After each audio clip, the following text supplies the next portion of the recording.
नमस्कार। शब्दघोष के जन सरोकार में आपका स्वागत है। मैं मोहन लाल मोदी आज राम मंदिर के उस घटनाक्रम में प्रवेश कर रहा हूं जिसका आप सबको बेसब्री से इंतजार था। जी हां, 6 दिसंबर 1992 जब अयोध्या में बाबरी ढांचे का विध्वंस हो गया था। तो शुरुआत करते हैं। हम 7 एपिसोड राम मंदिर आंदोलन को लेकर आपके सामने प्रस्तुत कर चुके हैं। ये राजा विक्रमादित्य द्वारा बनाए गए भव्य राम मंदिर से लेकर उस वक्त तक बना दिए गए या दिखा दिए गए आपको जब 1992 में सुप्रीम कोर्ट द्वारा एक पीठ गठित कर दी गई और ये व्यवस्था की गई कि ये पीठ अयोध्या मंदिर के मामले को तेजी से सुनेगी और निर्णय पे पहुंचेगी। लिहाजा मैंने बताया था कि जो विवादित स्थल पर जहां राम मंदिर निर्माण विश्व हिंदू परिषद ने शुरू कर दिया था वहां से रोककर कार्य सेवा के रूप में इस कार्य को शेषावतार मंदिर में स्थानांतरित कर दिया गया। यानी राम मंदिर निर्माण का संकल्प बना रहे, इसलिए कार्य सेवा नहीं रोकी गई और वो शेषावतार मंदिर पर जारी रही। अब क्या हुआ कि ये काम लगातार बना रहे। विश्व हिंदू परिषद मंदिर बनाने का प्रण ठान चुका था। यही कारण था कि पत्थर तराशने का काम शुरू हो गया, कार सेवा शुरू हो गई और अनुकूल माहौल का इंतजार होता रहा।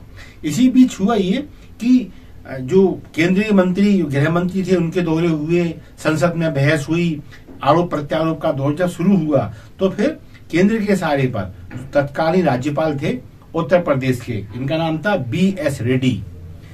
इनके बार बार बयान आने लगे कि उत्तर प्रदेश की सरकार है वो अदालत की द्वारा आदेश जो दिए गए हैं कि निर्माण कार्य नहीं होना चाहिए, गतिविधियां नहीं होना चाहिए, उनको रोकने में उत्तर प्रदेशी कल्याण सिंह सरकार विफल साबित हो रही है, उसमें इच्छा शक्ति शेष नहीं है। घुमा फिराकर बात यह है कि सरकार अब इस लायक नहीं है कि उसको संभाल कर रखा जाए, लिहाजा उसे गिरा देना ही उचित रहेगा। ये उसके मायने बयान के निकाले जाने लगे। यही वजह है कि जब एक ऐसा ही मत केंद्रीय गृह मंत्री का आया कि उत्तर प्रदेश की सरकार में इच्छा शक्ति शेष नहीं रह गई है, यही बयान राज्यपाल का आया उत्तर प्रदेश के का कि इच्छा शक्ति उत्तर प्रदेश सरकार में शेष नहीं रह गई है। तो इसके मायने निकाले जाने लगे और उन्हें कल्याण सिंह ने जो तत्कालीन मुख्यमंत्री थे उत्तर प्रदेश के, उन्होंने बहुत क्लियर कहा कि सरकार गिराने के षड्यंत्र रचे जा रहे हैं। और यहां तक कि जो कार सेवा थी या जो विवादित स्थल पर विश्व हिंदू परिषद द्वारा निर्माण किए जाने की घोषणा थी, वो कल्याण सिंह जो तत्कालीन मुख्यमंत्री थे उत्तर प्रदेश के, उनकी भाषा शैली में राम मंदिर निर्माण शब्द आने लगा। यानी वो भी ये इंडिकेट करने लगे कि हाँ अब होके वही रहेगा जो सही है, गलत नहीं होने दिया जाएगा। तो स्थिति ये बनी कि विश्व हिंदू परिषद, भाजपा, ये सब इस बात को लेकर मुतमईन हो गए कि अब बहुत जल्दी केंद्र सरकार के सहारे पर उत्तर प्रदेश की कल्याण सिंह सरकार गिराई जाने वाली है, लिहाजा बहुत जल्दी कुछ करने की आवश्यकता है, क्योंकि इससे ज्यादा अनुकूल माहौल फिर शायद मिले ना मिले।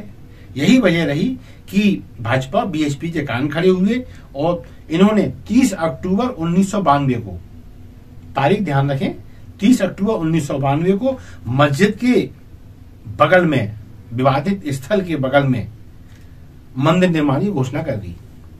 मस्जिद के बगल में मंदिर निर्माण की घोषणा BSP द्वारा कर दी गई। अब इससे बौखलाहट, फिर उत्तर प्रदेश में बवंडर खड़ा हो गया, फिर केंद्र सरकार में बवंडर खड़ा हो गया। तो स्थिति क्या बनी? नरसिम्हा सरकार जो तत्काल ही एक स्टाम्प स्कैन से उभरी थी, तो उसको ये समय बड़ा वैसा लगा, संक्रमण काल जो राजनीति का कहते हैं, कि वो समझ नहीं पा रही थी केंद्र सरकार। शायद हर्षद मेहता कांड रहा होगा वो। तो उन्होंने लगातार भाजपा नेता लालकृष्ण आडवाणी और मुख्यमंत्री उत्तर प्रदेश के कल्याण सिंह यादव से बातचीत का दौर बनाए रखा। किसने? प्रधानमंत्री नरसिम्हा राव ने। और ये कि देखिए, आप स्थिति को समझें, अदालत के आदेश ये हैं, आप इसका पालन करने के लिए वचनबद्ध हैं, स्थिति नियंत्रण में रहनी चाहिए, ऐसा कोई काम ना हो जो जिससे अदालत की अवमानना हो, जन भावनाएं भड़कें। तो ये ऑन रिकॉर्ड है कि लालकृष्ण आडवाणी ने और उत्तर प्रदेश के मुख्यमंत्री कल्याण सिंह ने ये बहुत स्पष्ट कह दिया केंद्र सरकार से गलत कुछ भी नहीं होगा। ये बड़ा गूढ़ जवाब है। इसके अपने अपने स्तर पर मायने निकाले जा सकते हैं कि हम भरोसा दिलाते हैं गलत कुछ भी नहीं होगा। और वार्ताओं का दौर, चिंतन का दौर ये चलता रहा, समय बीतता गया।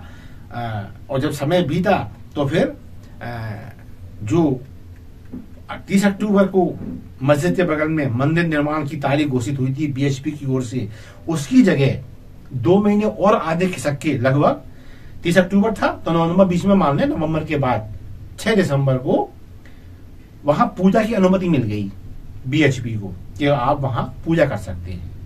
तो अब ये पूजा का कार्यक्रम सफल हो, इसके लिए 5 दिसंबर को लखनऊ में एक विशाल जनसभा का आयोजन किया गया। इसमें बड़े बड़े भाजपा के और बीएचपी के नेता इकट्ठे हुए और उन सब ने आह्वान किया लोगों से कि अब आप 6 दिसंबर को पूजन कार्यक्रम में शामिल होने के लिए अयोध्या की ओर कूच करें।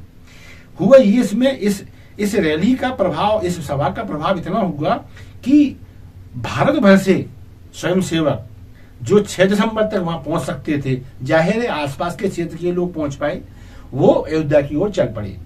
अब इनमें जो अयोध्या जो कार्यसेवक वहां पहुंचे थे उनसे विभिन्न स्तर पर जो बातचीतें जो थोड़ी बहुत हो पाई, उनसे ये साफ निकला कि कार्यकर्ता इतना उत्साहित था, इतना जोश में था कि उसने ये नहीं देखा कि क्या विपरीत परिस्थितियां हो सकती, बस चल पड़ा। जिसको जैसा माध्यम पहुंचने का मिला वो वहां पे चल पड़ा। और उसी दिन जैसे दिन में सभा हो गई लखनऊ में और वहां से ये नेता अयोध्या के लिए सब निकल गए। अयोध्या में ये लोग पहुंच गए। कहां पहुंचे जी? अयोध्या में हनुमान बाग है, वहां ये नेता इकट्ठे हुए। इनमें शायद जो वर्तमान मुख्यमंत्री हैं उत्तर प्रदेश के योगी आदित्यनाथ, उनके गुरु गोरक्षनाथ मठ के महंत अवैधनाथ जी ये उस बैठक में मौजूद थे। इनके साथ दिगंबर अखाड़ा के महंत रामचंद्र परमहंस मुझे मौजूद रहे। इनकी मौजूदगी में ढेर सारे नेता थे, लेकिन चुने हुए बीएचपी के, भाजपा के। एक गुप्त वार्ता हुई, गुप्त मंत्रणा की गई और ये तय किया गया कि हमें 6 दिसंबर को क्या करना है। तो अब जो कहना चाहिए एक ऑनलाइन जो बात आती है वो इतनी सी आती है कि ये तय किया गया कि 6 दिसंबर को स्वयंसेवक सुबह सरयू नदी में जाएंगे, वहां स्नान करेंगे और वहां से एक मुट्ठी बालू लेकर वहां आएंगे जो पूजन स्थल तय किया गया है मस्जिद के पास, और वहां पर ये उस मिट्टी को कार सेवा के रूप में संकल्प लेकर अर्पित करेंगे। ये हो गया। अब उसमें ये हुआ, इस जगह का नाम है जो चबूतरा, जो शुरू से जहां पूजन की अनुमति मिल गई थी भारत में आजादी के पहले से, ये वो चबूतरा है। यहाँ वो बालू डालना थी, ये तय होगा। अब 6 दिसंबर को क्या हुआ कि यहाँ पर बहुत सारे लोग जुट चुके थे, हो सकता है कुछ के नाम छूट जाएं, लेकिन उनमें और नाम किनके जुड़ गए? राजमाता विजयाराजे सिंधिया, उमा भारती, अशोक सिंघल, विनय कटियार, ये भी वहां पहुंच गए। और जब ये सब मिले वहां पर तो मंच निर्धारित था दिशा निर्देश के लिए। वहां पर क्या हुआ कि भाषण शुरू हो गए नेताओं के, और ये भाषण होते होते लालकृष्ण आडवाणी, मुरली मनोहर जोशी, अटल बिहारी वाजपेयी, और जब ये ओजस्वी भाषण शुरू हुए तो लोगों में जोश ठाठे मारने लगा, जय श्री राम के नारे गूंजने लगे। एक कसमसाहट पैदा हो गई कि कुछ कर गुजरे हम, क्योंकि संख्या बल इतना अधिक हो चुका था कि वो जो विवादित ढांचा था वो भी भीड़ की जद में आ चुका था, और लोगों को वो जो कहना चाहिए कलंक वो सहन नहीं हो रहा था। तो लोग बस ये मतलब सुरक्षा घेरे को तोड़ने के लिए कसमसाहट मची हुई थी कि बस टूट जाए और अब आज जो जी में है वो कर गुजरे। ये काश के लोगों का भाव उस वक्त समझ में आने लगा था।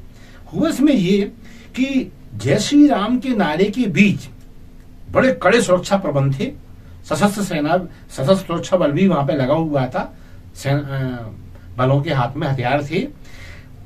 जब कसमसाहट हुई, शायद बताया जाता है ये 10:30 बजे का समय है लगभग, ये जब इस कसमसाहट में एक स्वयंसेवक, सबसे पहले एक स्वयंसेवक इस सुरक्षा घेरे को तोड़ने में सफल हो गया और ये सीधा दौड़ा ढांचे की ओर, और ये ढांचे पे चढ़ के इसने अपने साथ लाए हुए ध्वज को कहां गाड़ दिया, ढांचे के ऊपर जाके, और जय श्री राम का नारा उसने वहां से लगा दिया।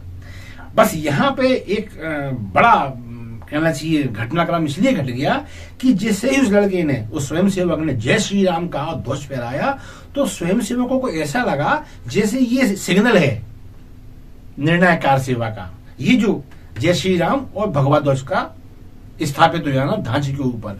बस फिर तो वो पूरी भीड़ ने, लाखों की जो भीड़ थी, सुरक्षा बल को धक्का देते हुए, बैरिकेड्स तोड़ते हुए ये ढांचे पर चढ़ने लगे। जिसके हाथ में जो आया उसने उसको हथियार के रूप में प्रयोग किया, औजार के रूप में प्रयोग किया और ढांचे को तोड़ना शुरू कर दिया। अब यहाँ पे एक कुछ लोगों ने माना, लेकिन जिन्होंने माना वो ऐसे लोग नहीं है कि कुछ भी कह देंगे, लेकिन बात आस्था वाली है बस कि कुछ लोगों ने यह कहा कि वाकई में ढांचा बड़ा मजबूत बनाया गया था और वो तोड़ना बहुत आसान नहीं था, और आपस में ये लोग एक दूसरे से कह भी रहे थे क्या करें क्या करें, क्योंकि प्लान तो था नहीं, क्या तोड़ना ही है, बस वो तो जोश आ गया, तोड़े कैसे, इतना मजबूत ढांचा आके करे तो करे क्या। बताया इसी बीच वहां कोई बंदर आया और उस बंदर ने ढांचे की एक दीवार को हिलाना शुरू किया, और जब उसने शुरू किया तो पता नहीं लोगों ने उसमें हनुमान जी का स्वरूप देखा या उसमें कोई संदेश निहित माना, और लोगों ने उस ढांचे की दीवार को उस बंदर के साथ साथ हिलाना शुरू किया। तो सबसे पहले वो दीवार गिरी, और दीवार गिरने से जो आधार कमजोर हुआ है ढांचे का, उसके बाद तो लोगों ने ईंटें उखाड़ना जो शुरू करी है। तो फिर ये धूल का बवंडर ऐसा खड़ा हुआ कि कोई समझ ही नहीं पाया कि धूल के अंदर चल क्या रहा है। और जब ये धूल छटी, जब ये धूल थमी, और जब ये जय श्री राम की उद्घोष जब शांत हुए, तो लोगों ने क्या देखा, सपाट मैदान है, मलबे का ढेर लगा हुआ है, बाबरी ढांचे का कहीं अता पता नहीं है। ये था 6 दिसंबर का घटनाक्रम, जिसने एक इतिहास बदल दिया, एक इतिहास रच दिया। अब हुआ इसमें ये कि जब ढांचा ध्वस्त हो गया, तो अब ये बहुत सामान्य चीज है कि इसमें 168 लोग इसमें आरोपी बनाए गए, और जो मैं नाम ले चुका हूं, राजमाता विजयाराजे सिंधिया, उमा भारती, अटल बिहारी वाजपेयी, आडवाणी जी, जोशी जी, विनय कटियार, अशोक सिंघल, ऋतंबरा, ऐसे कई लोग इसमें कुल मिला के 168 इसमें आरोपी बनाए गए। और जैसे कि केंद्र सरकार ताक में थी, उसको ये अवसर ऐसा मिला कि इसने उत्तर प्रदेश की कल्याण सरकार गिरा दी, और कल्याण सिंह सरकार जब गिराई तो इन्होंने अनावश्यक रूप से, भाई यूपी की सरकार गिराने का तो कारण था कि वहां घटनाक्रम घटा, लेकिन साथ में सरकार कौन सी गिरा दी इन्होंने, मध्य प्रदेश की, हिमाचल की, राजस्थान की, यानी 4 सरकार गिराई जो भाजपा शासित थी। हिमाचल में शायद कोई दंगा नहीं था, एमपी में भी स्थिति ऐसी नहीं थी, राजस्थान में भी मामला ये नहीं था। और इसमें ये भी कहा जाता है कि सबसे अधिक दंगे मुंबई में हुए थे, वहां सरकार कांग्रेस की थी, सरकार वहां की नहीं गिराई गई। तो ये एक कहा जाता है पूर्वाग्रह से ग्रसित सरकार द्वारा किया जाना कार्रवाई का एक प्रारूप यहाँ देखने को मिला। उसके बाद फिर अगली बस अंतिम एपिसोड में अपन इस पर बात करेंगे, मामला अदालत में कैसे रहा, क्या इसमें दावे प्रतिदावे हुए, कैसे पहले 3 हिस्सों में जमीन बांटी गई, उसके बाद एक जायज निर्णय आया, रामलला की जमीन करार दी गई, और फिर भव्य मंदिर का निर्माण शुरू हुआ, और 22 दिसंबर सामने है। बस एक अंतिम एपिसोड का इंतजार करें, उसमें हम इसको पूरी पूर्णता प्रदान करेंगे इस कहानी को। बस इसी के साथ मैं मोहनलाल मोदी आप सबसे विदा लेता हूं। हमारे कंटेंट मेहनत के बाद तैयार किए जाते हैं, हम प्रयास करते हैं अधिकतम जानकारी आप तक पहुंचे, वो अध्ययन पर आधारित पहुंचे, और आपको भी ऐसा लगता है तो प्लीज हमारे इस कंटेंट को लाइक अवश्य करें, इन्हें शेयर करें, और शब्दघोष आपका अपना चैनल है, इसे सब्सक्राइब करें आज, अभी और इसी वक्त। तो अब मोहनलाल मोदी को दे दिए इजाजत, फिर अगले एपिसोड में आऊंगा। नमस्कार, जय हिंद, जय भारत, जय श्री राम।